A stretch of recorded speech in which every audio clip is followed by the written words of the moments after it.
We didn't have them. They were all video versions of it that I did prior to Holy Week. It was so funny because I had one of my old mentor uh, at Ascension, my boss at Ascension. He was retired by Holy Week last year, and he kept calling me, and he'd send me text messages, and I'm praying for you this Monday, Thursday.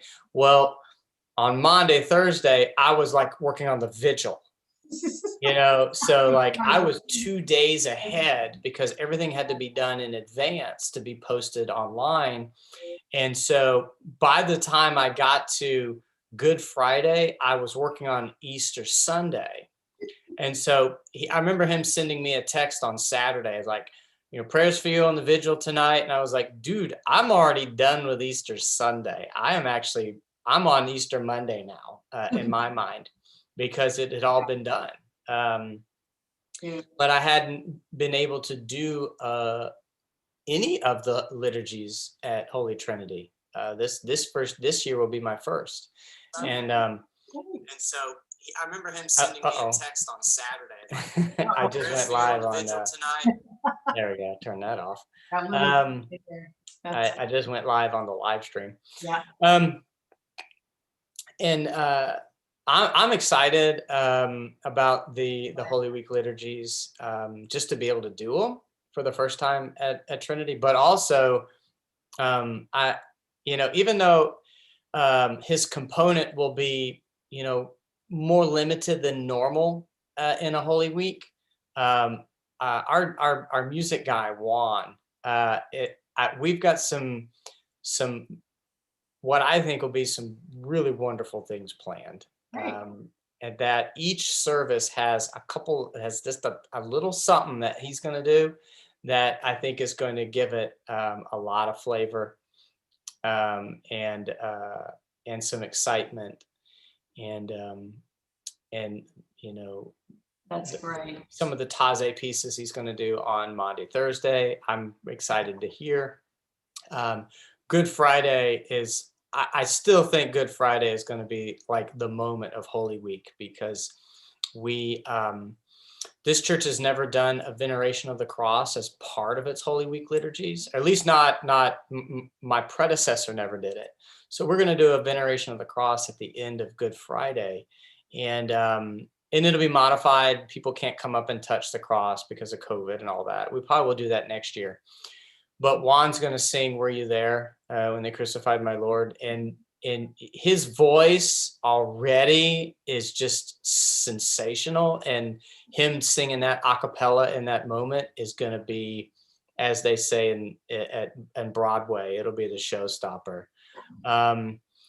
Good Friday, he's going to chant the Exultant, which I'm really excited about, because, it's going to be neat to hear him do it. And a couple of the other pieces he has planned. And then, of course, for Easter Sunday, we're going to have brass that he's been working on, but it's like youth brass. So we've got some top tier high school players that are going to do the brass ensemble. So it's coming together, and I'm excited to see how that turns out on Easter Sunday. So. Are you going to have some tissue in the seats for the people? For me too.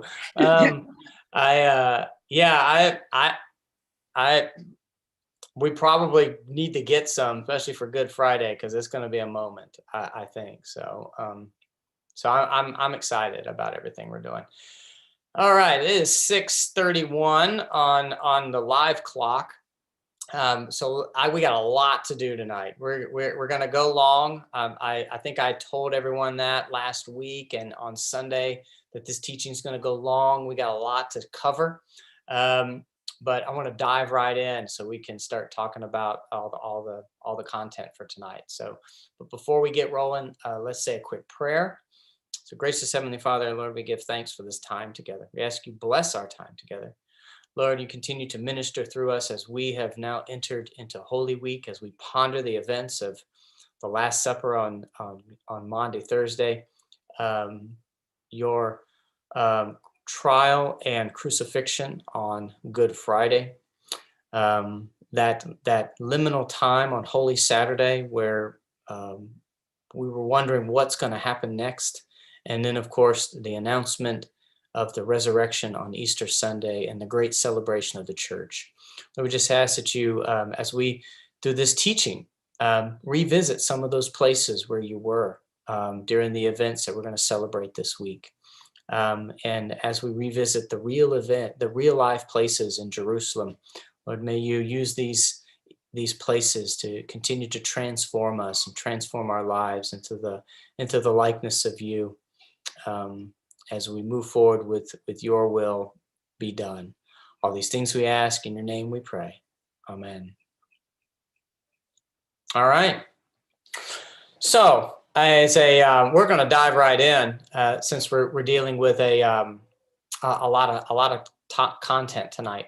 But as a very, very brief recap, 2 weeks ago, when we ended, I had talked about the pilgrimage. We were coming from Galilee, the Sea of Galilee, and we traveled back down south to the Jerusalem area. We came in and I had the pictures where we were looking on Jerusalem from across the Kidron Valley. And then from there, we moved to Bethany.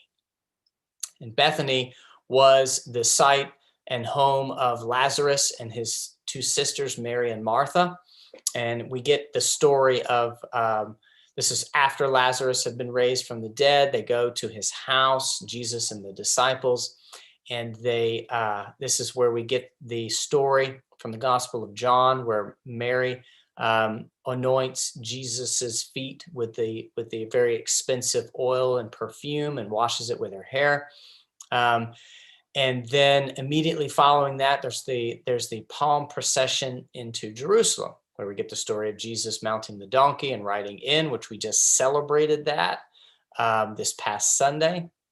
And we went to the church there in Bethany that's got this rock where they believe Jesus stood and mounted the donkey and then rode in from this area into Jerusalem. And I outlined the route which today, or as in last Sunday, Christians gather every year and reenact the palm procession from that church in Bethany all the way into Jerusalem.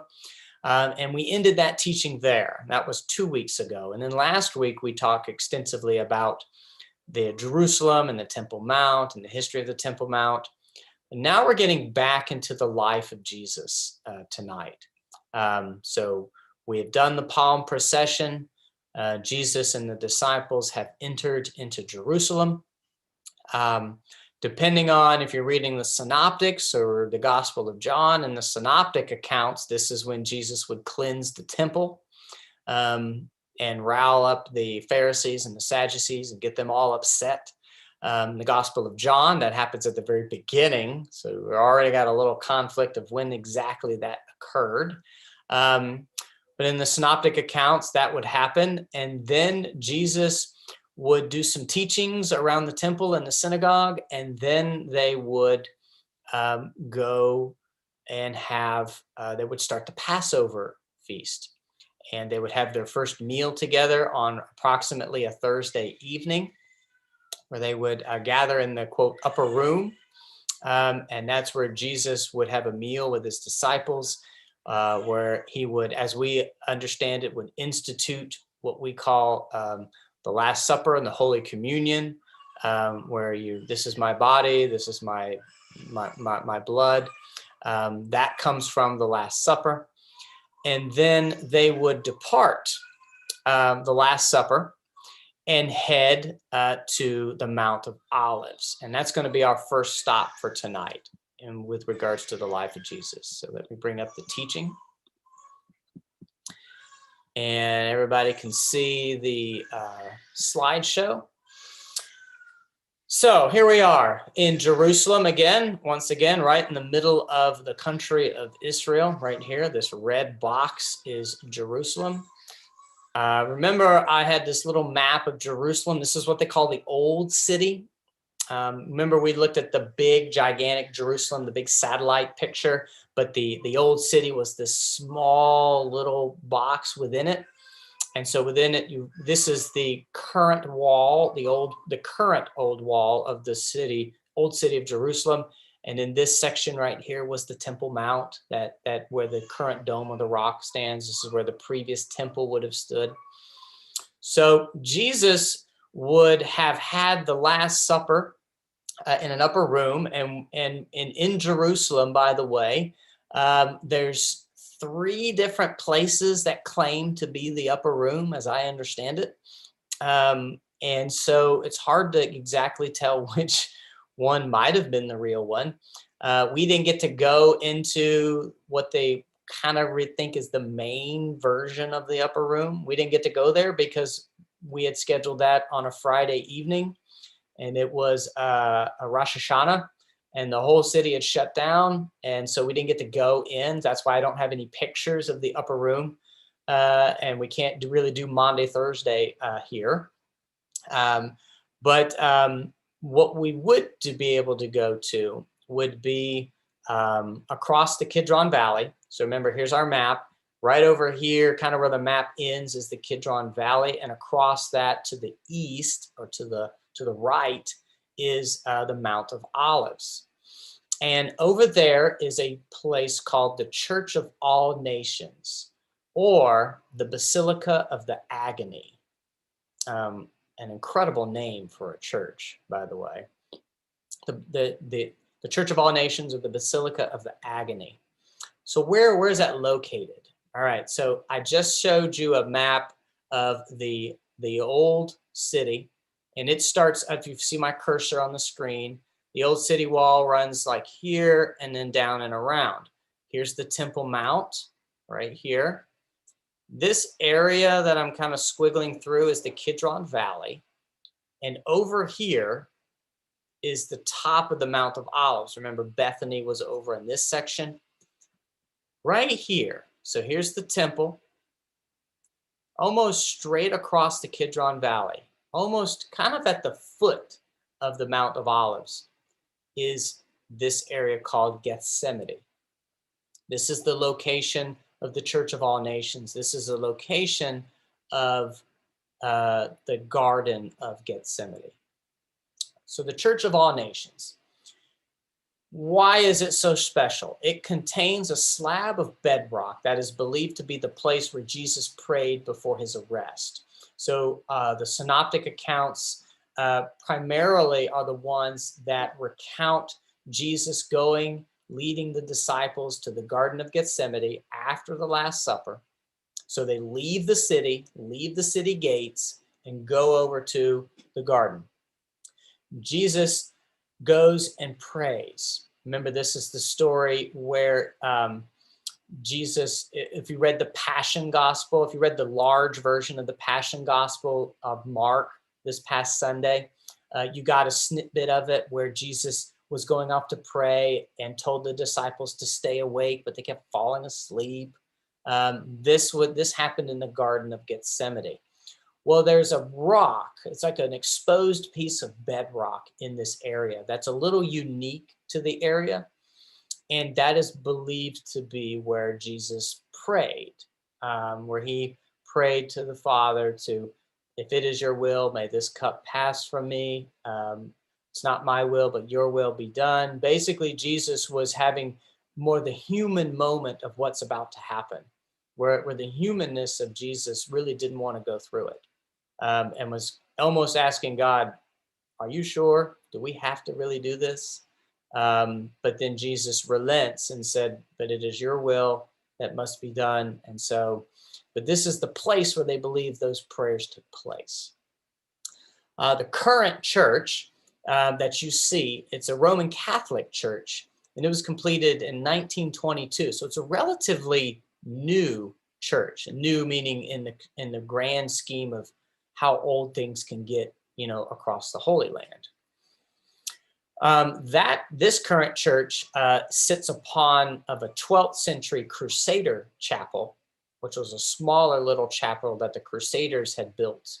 And they built that on top of a 4th century Byzantine basilica that preceded the chapel. So this goes all the way back to the 4th century, that this site had been revered as the place where the Garden of Gethsemane was, and that where Jesus prayed in the garden. So you remember this shot that I showed you early on. You remember when we first arrived in Jerusalem, we were up here looking backwards over the shoulder, seeing the city. This is the Valley of Kidron down here at the bottom of the picture. The Church of All Nations, or the Basilica of the Agony, is right here. This is it.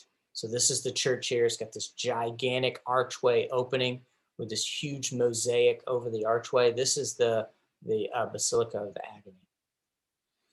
Here's a close-up picture of it. I didn't snap this shot, but I really wanted, because it's so big. It's a huge church. Like this door is massive. I couldn't get far enough away to get a decent shot of it, so I had to take this one off the internet. But this is a mosaic that is over top of it. Gorgeous mosaic of the scene of Jesus in the garden. You see, you get the disciples falling asleep. Peter's usually the bald one here, so that's him falling asleep, and some of the other disciples, and you have angels in the background, and Jesus on the rock praying. This is just a sign out front, the Basilica of the Agony. So here's the inside. It's a dark church. It's intended to be dark. You can even see over here the windows. They don't let a lot of light in intentionally. Everything is dark colored. Look at the ceiling. Everything is dark gold, grays, and blues. And it's trying to capture a mood of almost darkness, that this is the moment of agony of Jesus in the garden, agonizing over what is about to happen and the decision that is now being made. And the church is intended to represent that kind of inner darkness that was going on. Just some shots of the ceiling area, just gorgeous gold-plated artistry, icons, and the paintings on the ceiling. This is a mosaic. So this is in that back apse that is over top of the center altar area. And this is a picture of that space. And of course, it depicts Jesus praying on the rock to God and agonizing over this decision of what's about to happen. Really neat place. So this is the rock. So you've got an area that kind of outlines the rock itself. You've got an altar behind for church and worship services. And this is the place where, the church has remembered and revered that Jesus made his prayers to God before his arrest. So this is the inside of the church. Immediately outside the church and to what would be the north of the side of the church is the Garden of Gethsemane, or a component of the original Garden of Gethsemane. And so you can step outside the church, and then there's a fence around a garden area that has these ancient olive trees inside the garden. The piece from Matthew, my Father, if it is possible, let this cup pass from me. Nevertheless, not as I will, but as thou wilt. A portion of Jesus's prayer here in the Garden of Gethsemane. These are pictures of it. You can't freely roam the garden. You can walk around the perimeter of this area. These are olive trees that you see here. Some of them are ancient. Some of them, they can't even determine how old they are, because how you count how old a tree is you usually count the rings inside a tree as it grows. These trees are so old, the insides are hollow. And so they can only go back so far. Some of these trees are estimated to be 800 to 1,000 years old. But of course, that's not near 2,000 years old. which would have to be the age in order to exist during the time of Jesus. So we really don't know if these existed when Jesus was here, but they do believe that this is the proximity of the actual Garden of Gethsemane, where Jesus went. It was his last time with the disciples as a free person before his arrest. And of course, the arrest happens here at the Garden of Gethsemane. People can get special permission to go in. You do see some people sitting here. Quite often they allow artists, poets, writers, things like that. People are allowed to go into the Garden of Gethsemane and spend some time doing whatever their particular art or craft might be. But in general, you can't just freely walk into this area that's just outside the church. These are just some continued pictures that I took of the Garden of Gethsemane.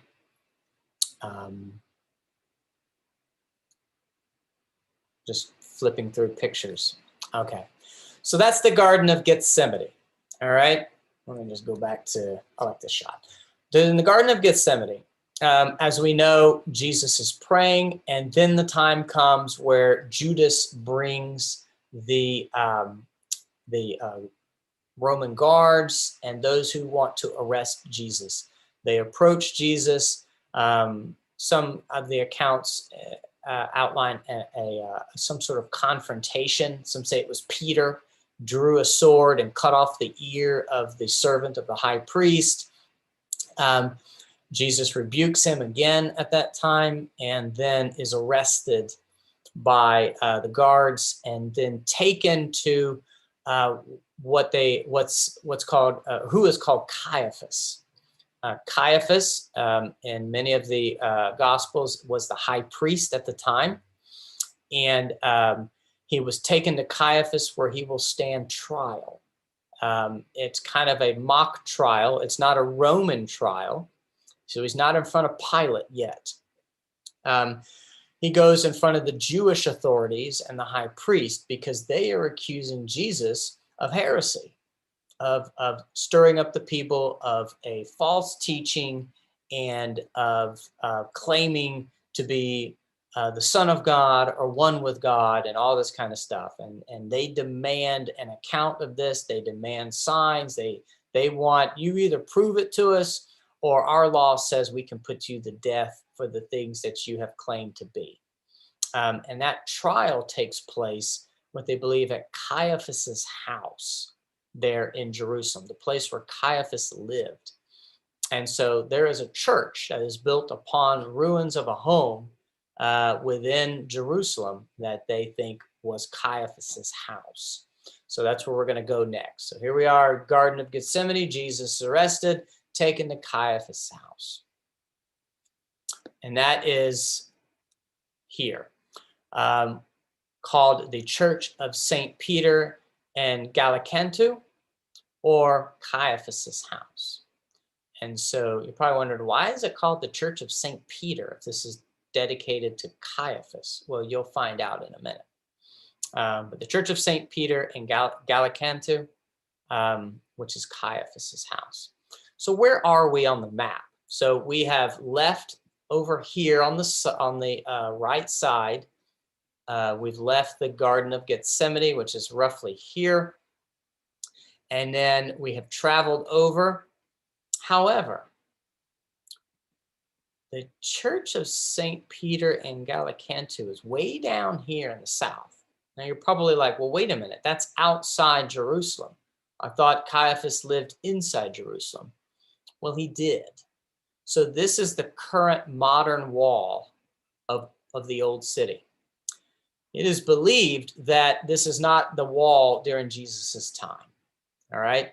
They do believe that the retaining wall around the Temple Mount was there. This northern wall existed, but what would have been the western wall at that time ran approximately down this street right here, and then went more south, and then came back down and up around and joined up here. So this wall didn't exist during the time of Jesus.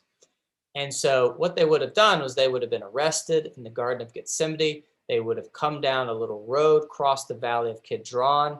There was a gate, they believe, right around this area into the city. They would have entered the gate and then come to Caiaphas's house, which would have been here. And that's where Jesus would have been put on trial. So this is the church. When you enter the church here in St. Peter and Gallicantu, this is the church that you see. There was, it's a Roman Catholic church once again. There was no service going on, but there were a lot of people just sitting and looking at the artwork and the various apses that are there, and also this amazing rotunda. This is all mosaic. It is amazing mosaic. This is the images that look upward, and I think I've got a shot looking straight up that is on the wall. This is stained glass right here, and then these are all mosaics on these wall, these little chapels, and then the ceiling. This is the ceiling looking straight up in the center. This is all mosaic all around, and then this is stained glass ceiling looking straight up from the center of the church. Just an amazing sight. So this is when you walk in ground level, this is the main sanctuary that you walk into. But most people go down, and you go downstairs into the underside of the church. And so this is where you get into what's not modern. The church up on top of this is a modern building. And then you go underneath it and you start going down in levels. And you make your way to this room right here. This is what the scholars believe what was underneath Caiaphas's house was actually basically a jail, that there were passageways downstairs, and there were all of these cubicle rooms that were carved into the rock that they believe is where prisoners were held. Not just Jesus, but all, any prisoner of that the high officials were going after for false teachings or breaking law or this and that. They would have been brought to Caiaphas's house for a trial, and they would have been kept here. Well, the lowest and the deepest one is this one. Now, of course, we don't know, we have no idea if this was a cell that Jesus was actually kept in, but the tradition would be that the lowest and the deepest one would have been reserved for the worst criminals. And so was this where Jesus might have been kept during his time at Caiaphas's house? And so a lot of people come down here. It's kind of a damp, dreary place that you get to go down into. But over here, you see a pedestal and a book. And they have on here, in all these languages of the world, the story of the section out of the Gospels where Jesus is put on trial at Caiaphas's house. And people just read it in all the various languages. You can step up and read, find your language and read that section of the gospel that talks about Jesus being on trial there at Caiaphas's house. And so, there's of course speculation. They don't know for sure if this is Caiaphas's house.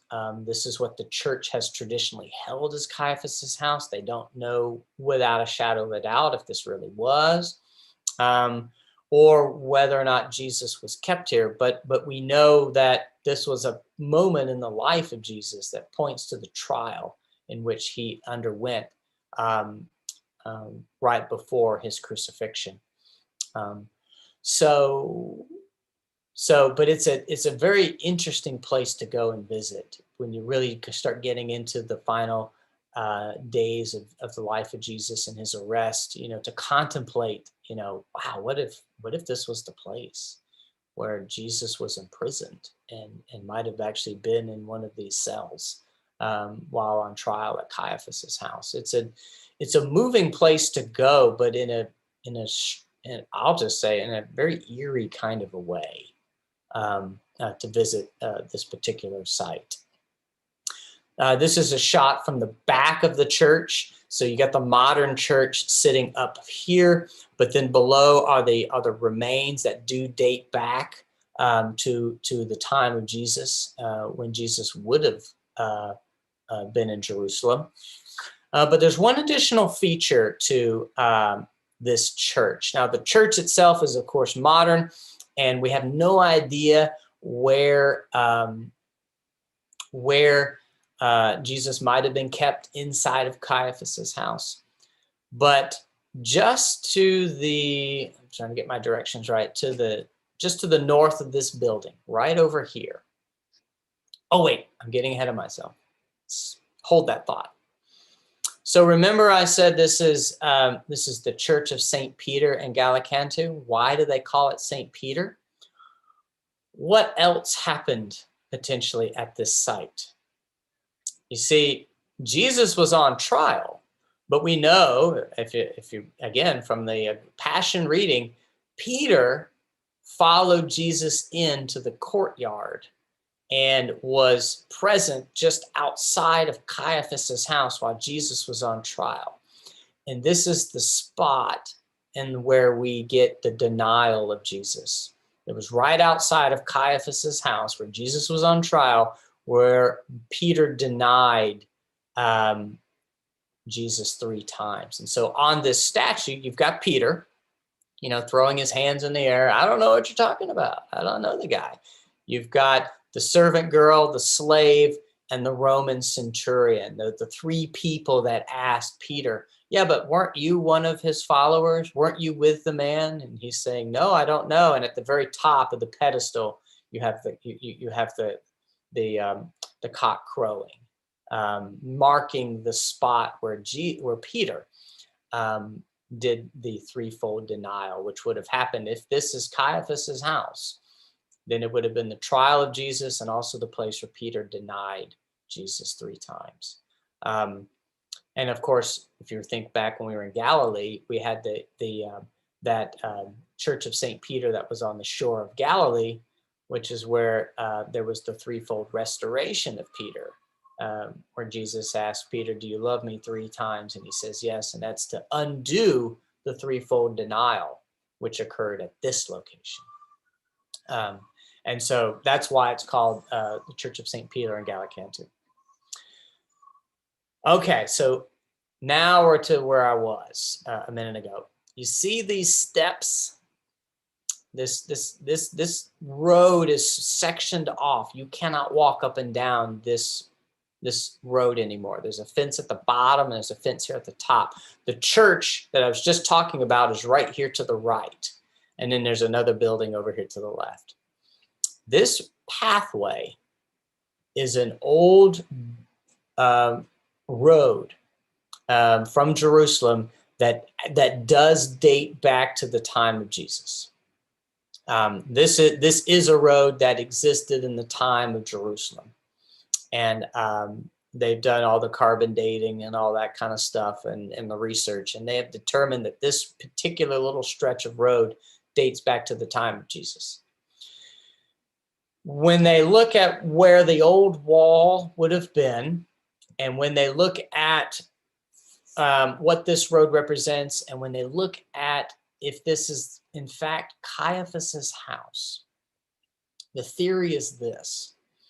This probably would have been one of the few actual roads that led down to the gate, which would have gone out to the Kidron Valley and ultimately to the Mount of Olives. And it would have been the road coming back in from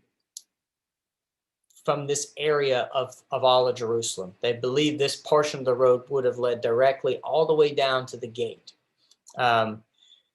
Therefore, if Jesus and his disciples left Jerusalem to the Garden of Gethsemane, this would have been the actual road that they would have walked. And if Jesus was arrested in the Garden of Gethsemane and brought to Caiaphas' house for trial, Jesus would have been led back up this road to Caiaphas's house. And so many believe Jesus walked these actual steps, these stones right here, which is why they don't let people go and walk on them or mess with them.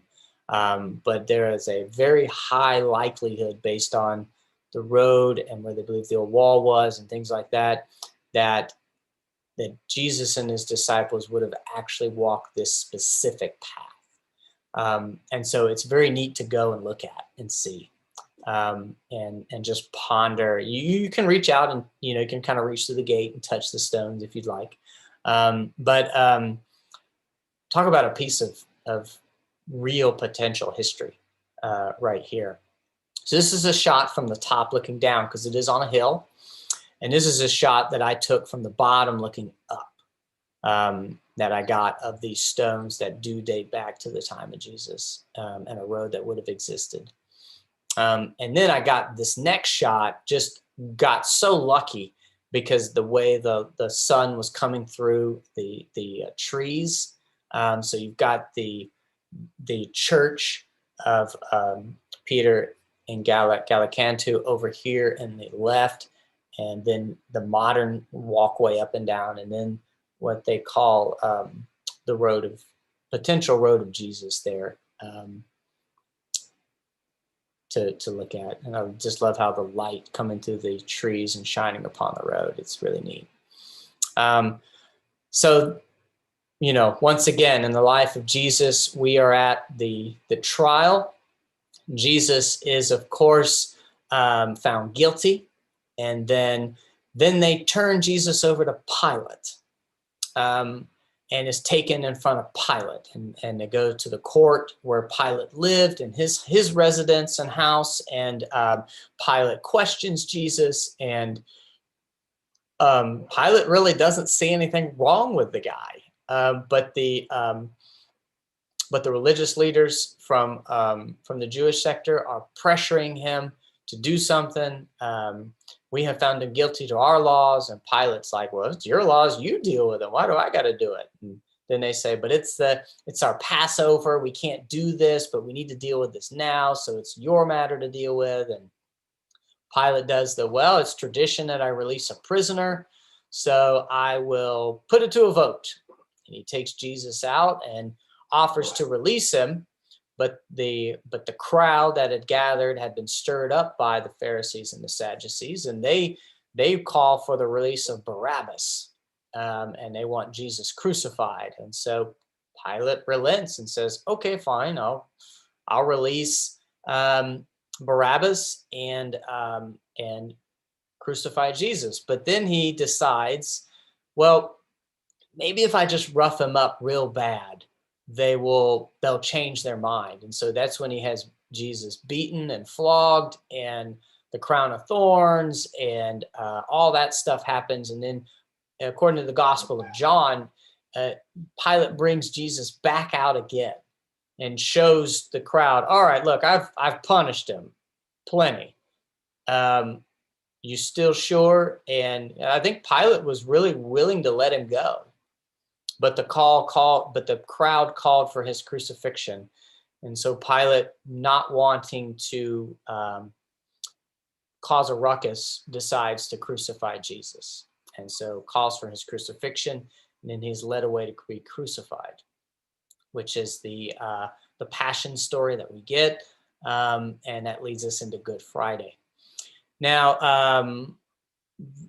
I don't know. We didn't go see anything about Pilate's house. I don't think that exists anymore. That I think that was eventually torn down.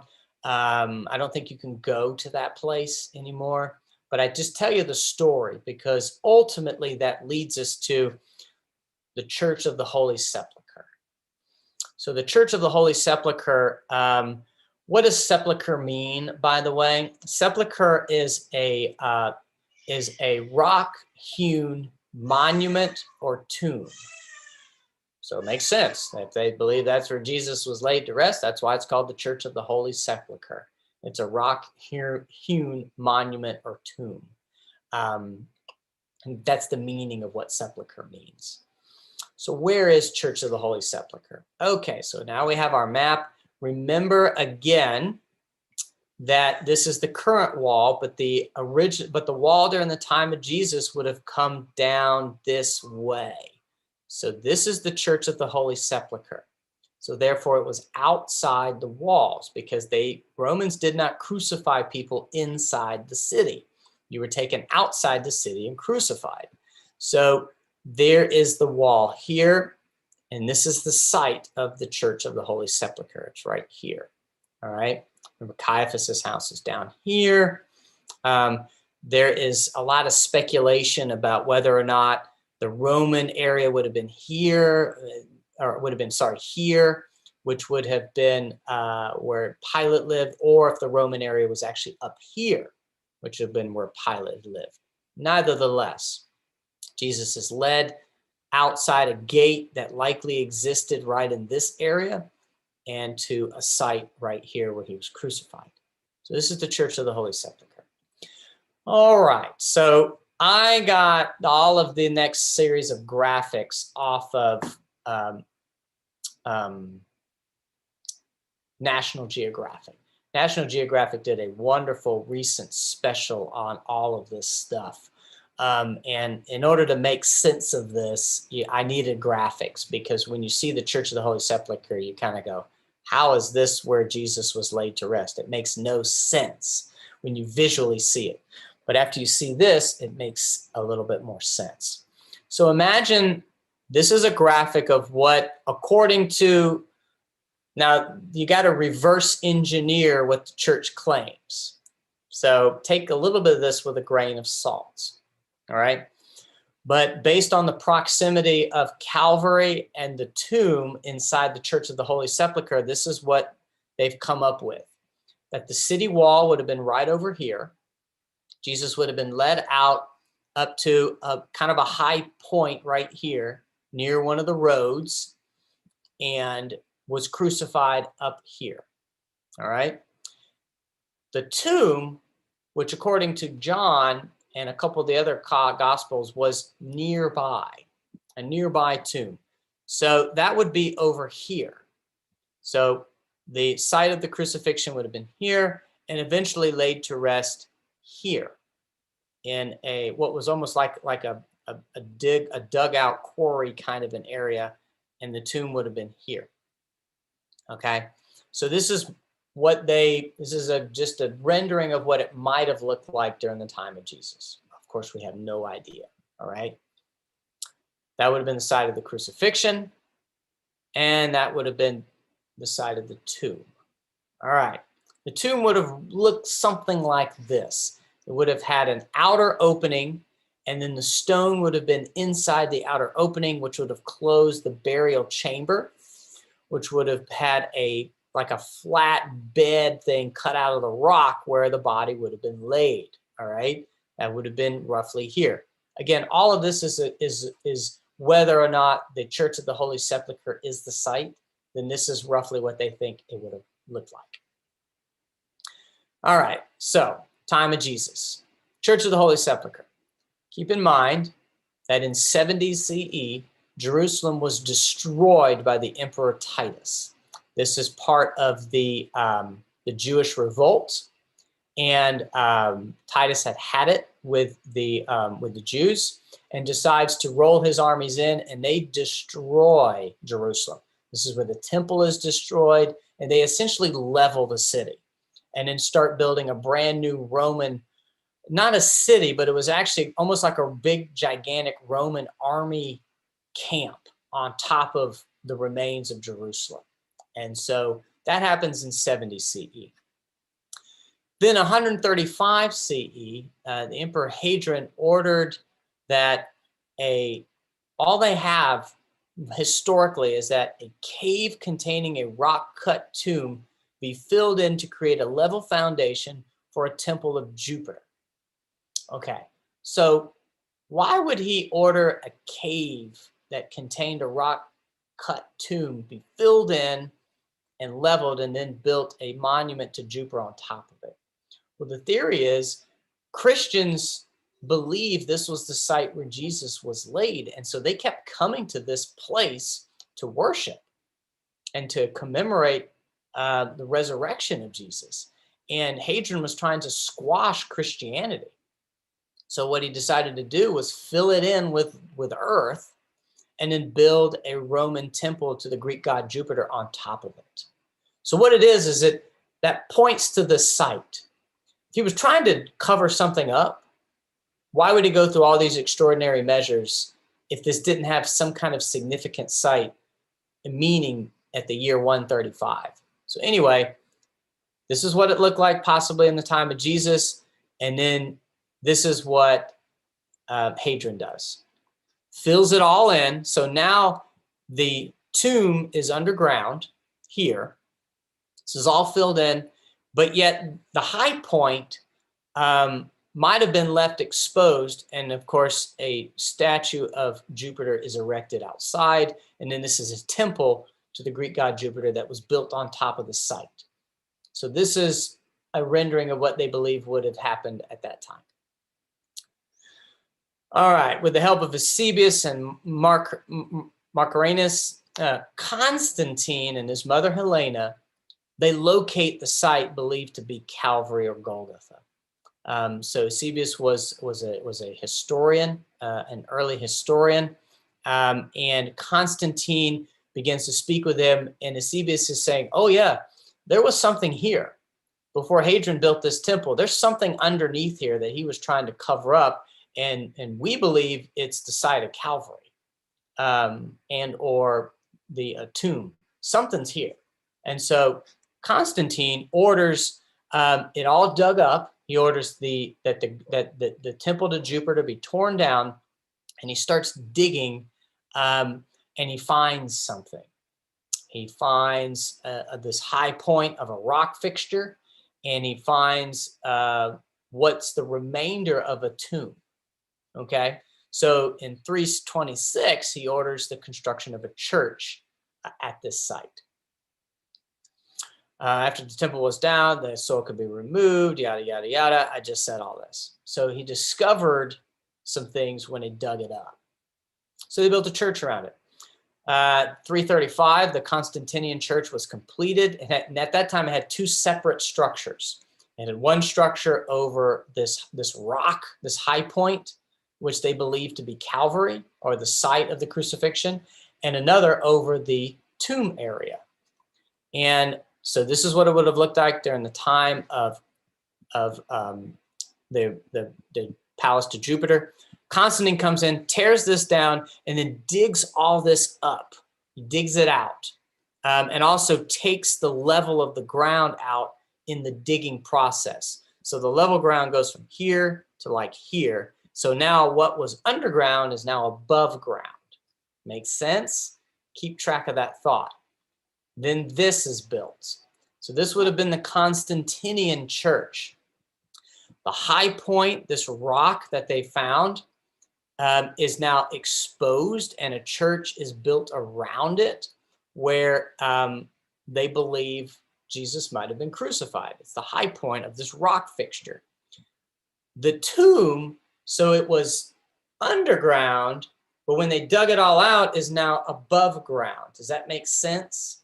And so what they did was they took what was left of the tomb, because when they did their digging, they basically destroyed the tomb structure. Does that make sense? So the thing that made it a cave has been removed.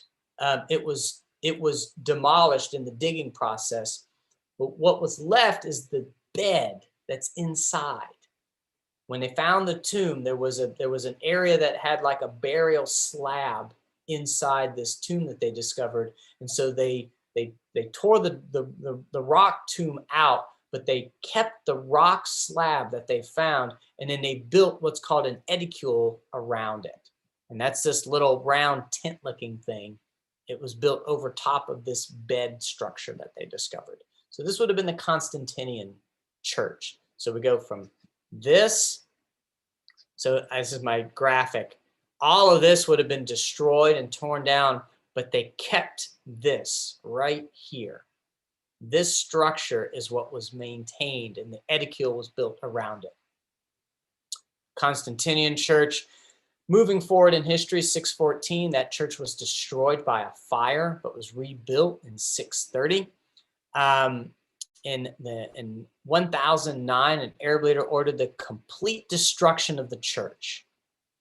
This is when the Arabs took over and wanted this church destroyed and torn down. So it was torn down, and that's when more of the rock-cut tomb was destroyed and damaged. So there was even less of it left after this destruction. 1048, the church will be rebuilt in an open courtyard layout with 5 various chapels. Much of the original church was in ruins at this time. So it was just little chapels kind of commemorating various sites. It was the best that the Crusaders could do. And then in 1149, the Crusaders would complete a massive renovation in a Romanesque style to unify all the small chapels that they had built into one big church. And now for the first time, both of the main holy sites within would be under one roof.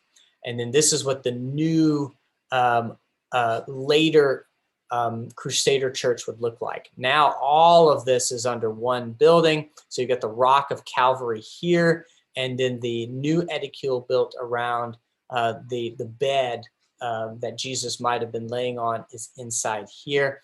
And also this little red thing you see right here is the anointing stone, and we're going to get to that in a little bit. In 1555, a marble sheath was placed over the remains of the tomb to reflect the limestone burial bed. Guess what Christians were doing when they would make pilgrimages and they would go in? They would steal pieces of the limestone bed and take it back with them. So over time, they were taking part of it away with them.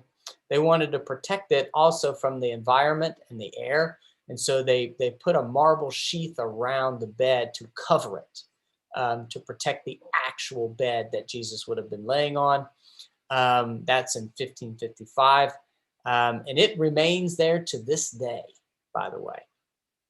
1810, there was a major renovation in Ottoman Baroque style. So the main structure of the church is still intact, but they renovate the inside and change the decoration, the architecture, and all of that on the inside. Modern renovations have been ongoing since 1959. The restoration of the Rotunda dome was completed as late as 97, which is when I graduated high school. And that's and I got a picture of the renovation of the Rotunda. It's breathtaking. 2016. So that's not that long ago. The marble sheath was removed. They gave scientists permission to finally go in and remove the marble sheath and to test the limestone and to see what they found. And this is what that big special from National Geographic chronicles, is this study in 2016. And they did discover that that this bed dates back to the time of Jesus. You know, the church was so worried. They're like, oh my goodness, what if they test it and it's not even close to the time of Jesus? Now what? You know, what do we do? But the test came back that this tomb would have existed either at the time of Jesus or before the time of Jesus. So they do know that it's not later. So that's a good sign pointing to this site. Church is co-managed by the Roman Catholic, the Greek Orthodox, and the Armenian Apostolic churches all together. Very similar to how the church at Bethlehem, the Holy Nativity site, was co-managed. So is Church of the Holy Sepulchre. So here's a map of Sepulchre, looking straight down from the top. When you're in the city, you could walk right by Holy Sepulchre and not even know it, because around all of the perimeter of it are these little roads with more stone buildings on the other side. You would walk right past this and not even realize it's a church. It doesn't resemble a church from the outside. Remember how I talked about when you first saw the the church there at Bethlehem, and it looked like a fort. This church is not too indifferent. When you first walk in, you don't realize you're walking into a church. This is the courtyard area where you enter. You come into the courtyard and you go into the doors here, and this is what it looks like. That's it. It does not look much like a church at all, at least not what we're familiar with seeing. So this is the courtyard. That's the front door. That's a bell tower. You can see the front door down here. So you enter the church, and one of the first things you encounter when you come in is this little yellow slab right here called the Stone of the Anointing. Stone of the Anointing commemorates where Jesus' body was prepared for burial by Joseph of Arimathea. So we know Joseph went to Pilate, requested the body of Jesus, and then prepared it for burial.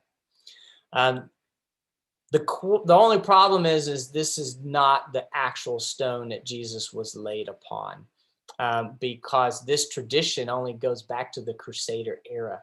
So this stone popped up 1,000 years after Jesus was resurrected and ascended. So this isn't the actual stone that Jesus was laid upon.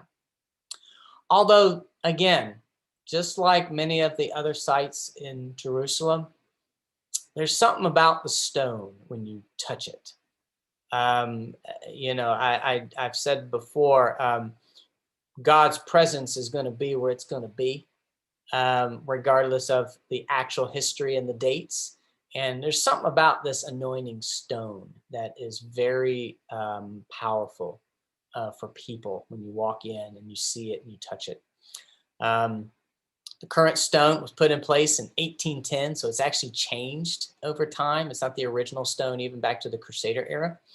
But many people come and touch their hands upon the stone. This is the stone itself. So you've got these lamps up above it, and then you have the stone right here when you come in.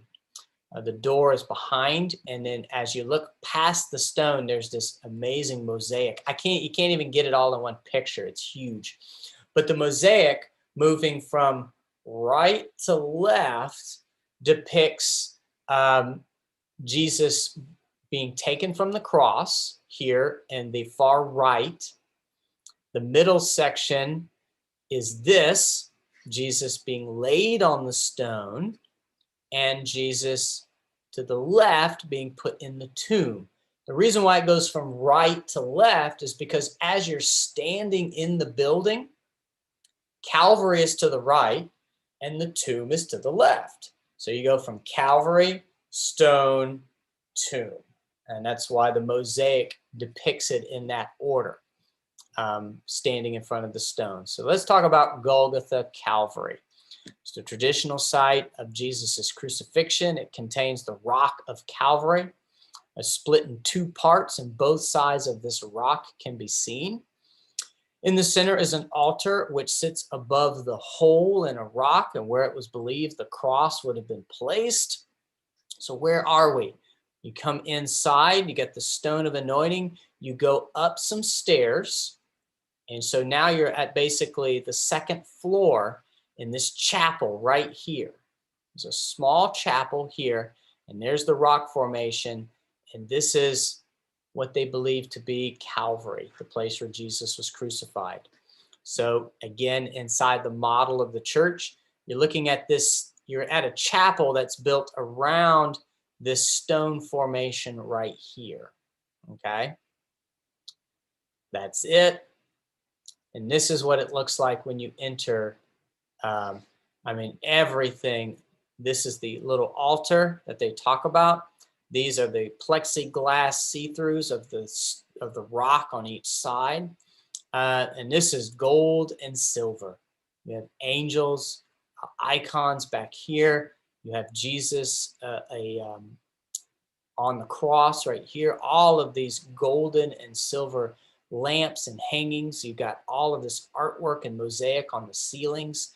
Again, it's kind of a darker place, similar to the Basilica of the Agony. Not a lot of light in this place, but nonetheless, but appropriate to be dark, as this is the place where Jesus was crucified. This is a snapshot. I visited Holy Sepulchre twice. The first time I walked in, this was wall-to-wall people. I could not have taken this picture the first time I went in there. The second time I went in there, it was me, the leader of our pilgrimage, Jay Krause, who was sitting what would be back across my shoulder, and this gentleman right here who was a pilgrim on our trip. 3 people in this chapel, and we essentially had it all to ourselves, and it was an amazing moment. I got to snap this picture, and then I have another very deep personal story that took place at this site. But as I have said earlier, I'll save that for the deeper, big teaching, because it would just take too much time to tell. But I tell that story about this site. This is the second time I came back when no one was there. The first time I was there, there was wall-to-wall people. But these are pictures that I was able to take of the chapel there at Calvary. Here, if people come in and they kneel right here, so basically you're kneeling before the cross, literally before the cross, and the site of the cross. There's rock here underneath plexiglass also. It has the hole that they point to where the cross might have been placed. And then there's plexiglass on each side that has, the rock formation of Calvary. So there's the other side. There's the chapel in the center, and then this plexiglass piece back here that has the hole in it for the cross. These are some of the hangings. You can see the artwork on the ceiling. Just an amazing place. But again, it's 7:30 and we got more to talk about. So I'm going to move on from Calvary. So when we left Calvary, you go down the stairs, you walk past the anointing stone, and then you move to the Rotunda and the Edicule. So that's where we're going to head next. The Rotunda and the Edicule is the traditional site of Jesus' burial and resurrection. It has the Rotunda, the Edicule itself has 2 rooms inside it. One room is called, the first room holds what's called the Angel's Stone, and the other is the tomb itself. And we'll get to some graphics on that. So again, walk in, anointing stone, we go upstairs to Calvary. Went downstairs, walk over, and now we're over here in the Rotunda. And this is where the Edicule is, which is what houses the bed where Jesus was laid to rest. So again, now we're going to go over here to this section. This is the Edicule right there. And this is what it looks like. So I did not get this shot. This came from the National Geographic. They got some great shots of it up high looking down. This is the Edicule. So this is a space where they quite often they'll bring out an altar and they'll have worship services. People will sit here and have a worship service right in front of the Edicule. They do open it up, by the way. At certain times when they're not having a worship service, people can get in line and go inside the Edicule and come back out. I didn't get to go in. Both of the times I was there, they were having some kind of a worship service. So I didn't get to get in line to go inside, but you can get inside the Edicule itself. More shots. This is the Rotunda. That's a mosaic, by the way. It's a modern mosaic. This is the Rotunda that was finished in '97. And it's huge. So to think that this is a mosaic of this size, it is absolutely massive. And it's got a ring structure at the top that this ring actually supports the entire weight of the Rotunda as it's pushing in on it, and holds the whole thing up. And this is directly above the Edicule. That's a shot looking down from the ring, looking down into the Edicule itself. Here you can see this is the back, this is the front, this is the entrance, and this is where they have worship services. This is a picture I took This is as far as I could get back and as wide of angle I could get to take a picture of the Edicule itself. Like I said, there were worship services going on. So you've got clergy here. You have the Franciscan monks are here. And then you've got people at the worship service on each side. This is a picture. I didn't get a picture of the front because, like I said, both times there was worship services going on. So I ripped this one off the internet. You've got the front. You've got these gigantic candle stands in front, and then the doors to the Edicule, to the first chamber. This is a shot of it with the doors open, and you can see inside this first chamber, which has what they call the angel's stone. What is the angel's stone? It is believed to be a portion of the stone that was rolled away by the angels. That's why they call it the angel's stone. And it's inside this open box, almost bird bath looking thing that's inside the first chamber. When you pass through that, you see a doorway here on the inner side that goes into the tomb itself. This is a rendering of what it looks like, a three-dimensional cutaway. You enter this one. This outer chamber is where the angel stone is housed, and then there's a short door. You have to kind of, do this to go in, and this is the area. There is a mosaic of the resurrected Jesus on the wall. This is Mary, and then this is the marble sheath over top of the limestone bed that they believe to be where Jesus was laid to rest. So again, the actual tomb has been long gone, but the bed that Jesus would have been laid on has been maintained all this time. And this is what it looks like. So when you go in, this is what you would see. They have candles, and this is a monk hanging out inside. And this is the marble coating over top of the actual limestone bed. Here is a very pixelated shot. When I blew it up, it just doesn't look good. But this is looking kind of down on the area where Jesus was laid to rest. There's a much better shot. I should just delete the other one. It's no good. This one I ripped off of the National Geographic article that they did. They got some wonderful shots they chronicle. They show them moving the sheath, putting in the instruments, seeing what was inside there, getting pictures, getting samples. I mean, they have photos of all of this stuff, of the work that they did, and it's an amazing article to read. However, that's Church of the Holy Sepulchre, and this is the traditional site of where Jesus was laid to rest. And this is the site that the church has maintained, dating all the way back to Constantine, and Constantine's research in the 300s about this site. And Jupiter was trying to cover something, Titus was trying to cover something up, so built a temple to Jupiter. So it points everything to this site. There was something spectacular in the Christian heritage about this site. However, there is a competing site for where Jesus was laid to rest. And that site is called the Garden Tomb. All right. So what's the Garden Tomb? Where are we in our map? So the Garden Tomb is up here. Okay. So Holy Sepulchre is here. Remember I said our hotel was up here, and you basically go down this road, and you go up this road, and up here off the map, because it's not on the map, is the site of the Garden Tomb, but it's just out of sight, meaning from the wall, you can easily see the site of the Garden Tomb if you were on the wall of Jerusalem, and that's important, all right? Because this wall would have existed in the time of Jesus. This northern wall here, turning here, would have existed during the time of Jesus. Okay. The Garden Tomb. It was unearthed in 1867, so a much more modern site in comparison to Holy Sepulchre that goes all the way back to the 300s.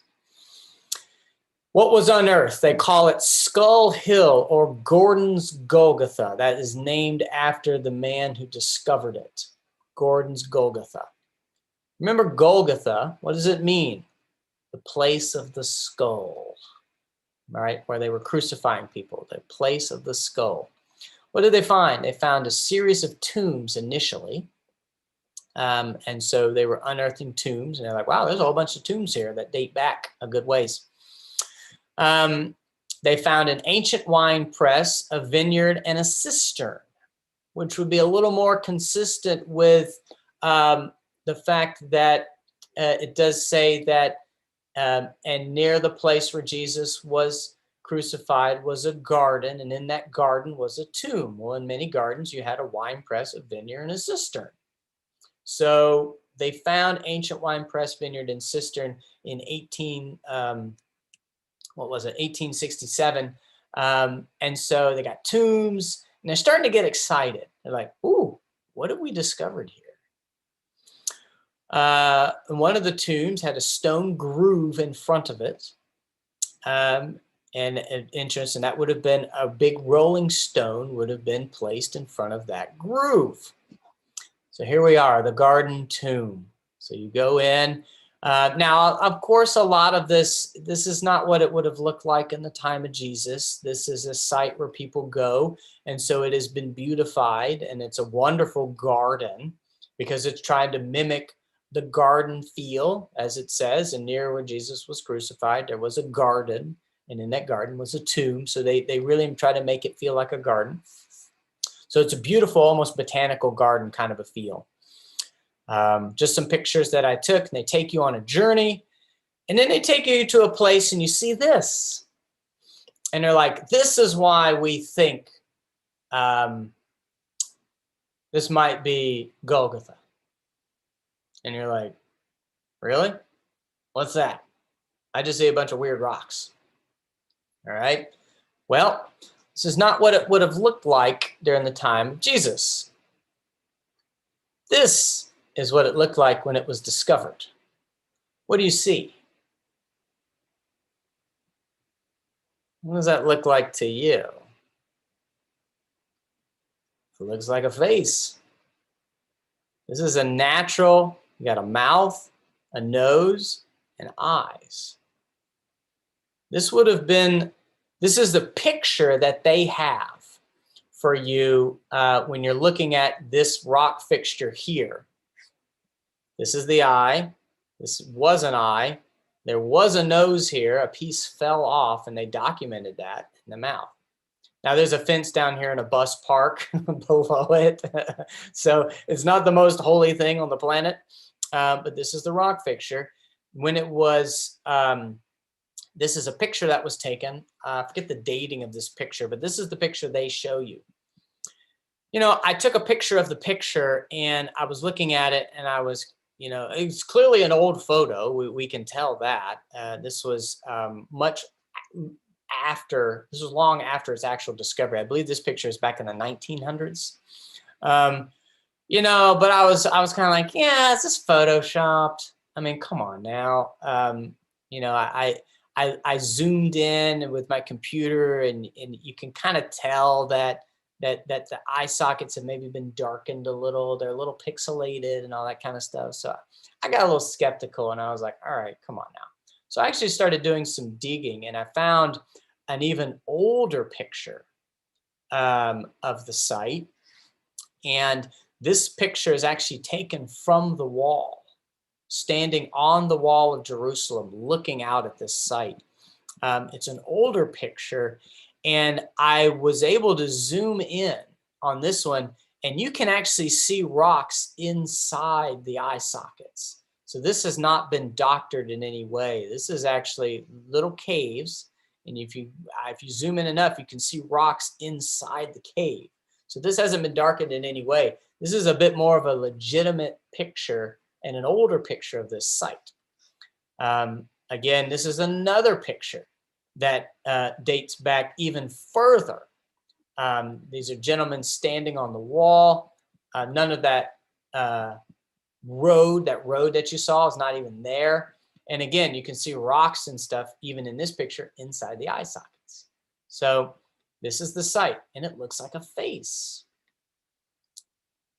This is what it looks like currently. Like I said, the portion of the wall fell down during an earthquake and the nose, and so it's kind of harder to make out the eyes. But if this is what it would have looked like maybe even in the time of Jesus, the theory is that maybe this is why they called it the place of the skull. And maybe one of the roads coming into Jerusalem would have come by this area into the Damascus gate, which was where we entered and exit. And it would have been a very visible sight and an eerie sight to have crucifixions and a rock fixture that looks like a skull. So that's part of the argument. Is this Golgotha the place of the skull where crucifixions took place? You know, we don't know, but it's all pointing to this rock fixture. But like I said, not too far from here, there was a garden, a cistern, a series of tombs, and one of the tombs had a trough thing in front of it where a stone would have been rolled, and this is the tomb that they point to. And so this is where you go, and you can enter. The argument of this site is this is the tomb of Jesus. They have some science that points to the layout of the tomb, that most of the tombs in the area were all oriented a certain direction, but this one was oriented differently because there's the whole story about it was in a tomb that was never used, that it was reserved possibly for Joseph of Arimathea. It was his tomb, his family's tomb, and would he have had it made? And maybe that's why it's different in the orientation, because it was cut at a different time. And so that might have been, that's the reason why they point to this particular tomb as possibly the place where Jesus was laid to rest. However, here's the problem. Modern analysis shows that the tomb dates back to the 7th and 8th century BCE. So it is much older, much older. And would it have gone, I don't know, 800 years without being used, you know, before Jesus came along? So there's some issues with the dating of the tomb. It definitely existed during the time of Jesus, but it definitely wouldn't have been a new tomb during the time of Jesus. Also, the stone groove in the cistern, that dates back to the Crusader era. So 1,000 years after Jesus, the whole trough thing where they believe the stone would have been rolled is only 1,000 years old as opposed to 2,000 years old, which would be necessary to be the same trough for Jesus. Now, was it replaced or a new groove was rolled? And maybe after 1,000 years, the old one was no good anymore and the Crusaders built a new one. We don't know. But we're just looking at some of the scientific data for the garden tomb. And so that was, I got to go in. I went into the garden tomb. And I didn't get any pictures inside. You know, it's a place of reverence. So you don't go in and be the tourist and start snapping a bunch of pictures all over the place. In a place where people are, you go in usually 4 or 5 at a time, and you can go in. There's the outer section, and then there's the inner section of the tomb. I meant to try to get some pictures all online for this, and I still haven't done it because they do exist online. However, once again, there's something about this site. You can't put your finger on it. You can't describe it. You can't tangibly explain what it is about this site. There's something about this site that is very powerful and very spiritual. And so you're almost left wondering, like, all of the science and the history and the scholars, it all points to Holy Sepulchre. This is likely the site, right? But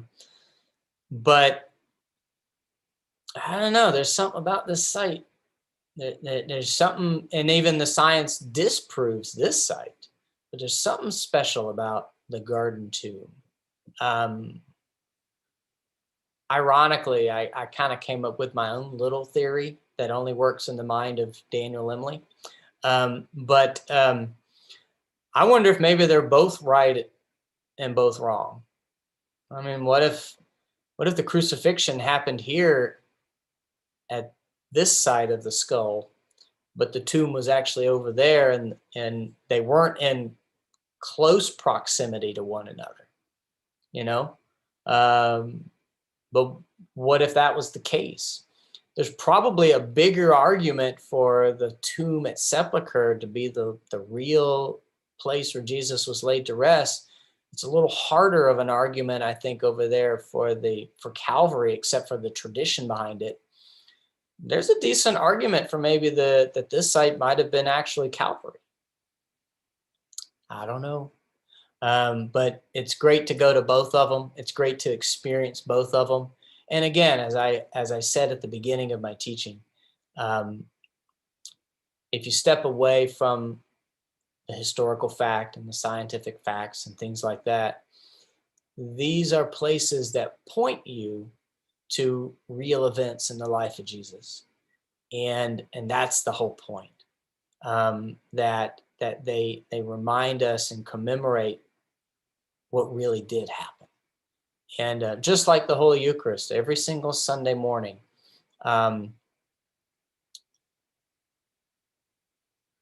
Holy Communion is a vehicle to the real life of Jesus. And the bread and the body and the presence of Christ manifest in those elements are an encounter with the real Jesus. So whether it's still really grape juice or wine, or whether it's still really bread or unleavened bread, scientifically, it's the presence that's present that is transformative. And without a doubt, God's presence is in both of these places. I can tell you that. But it's neat. It's part of the fun and the mystery of going to the Holy Land and seeing the sights.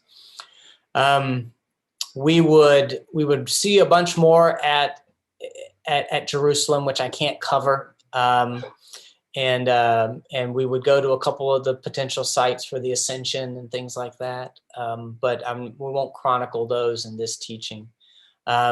We would eventually go see some museums. We would get in the bus and we would head to the city of Jaffa, which is a port city. And so here's Jerusalem. We get on the road. We'd head over to Jaffa. And then we would have a meal on the coast. This is the Mediterranean. It was the first time I'd ever seen the Mediterranean. And just so happens it was at sunset. So I got to snap a couple of really gorgeous shots of the Mediterranean before we had our dinner. We would eat a dinner and then we would head to the airport, get on the plane.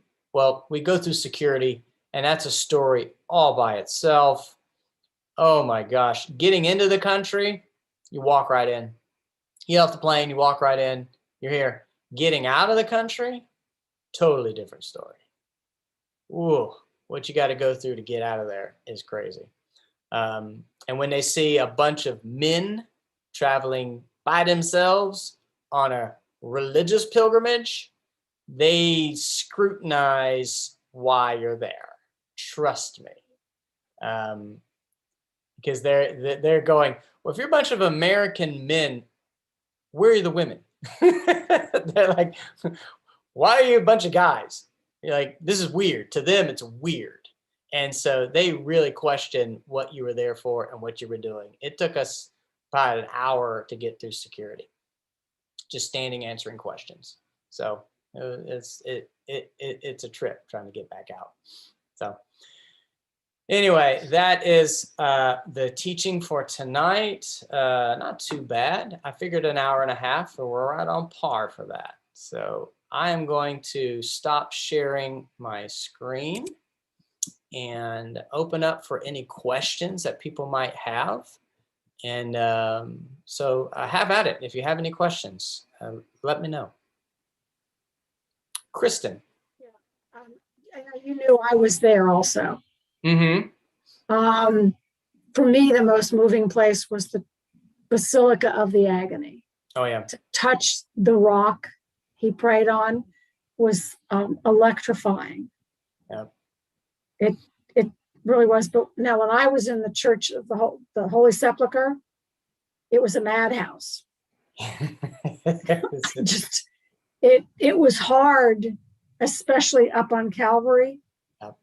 When I saw you had one person in the picture, I was looking at my pictures and I'm going, you can barely see anything because of the number of people.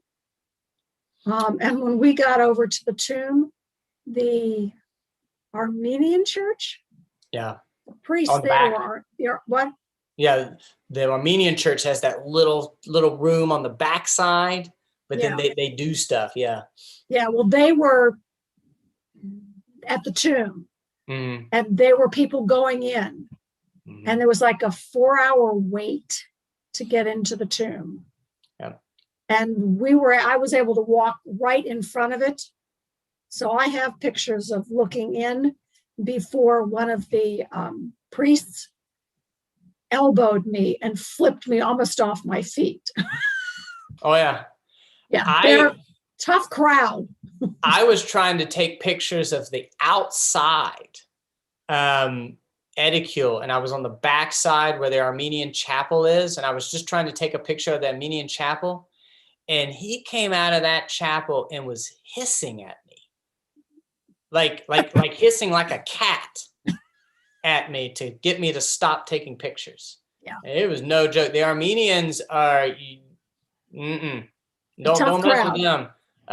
They do not want their holy sites photographed and turned into a tourist attraction at all.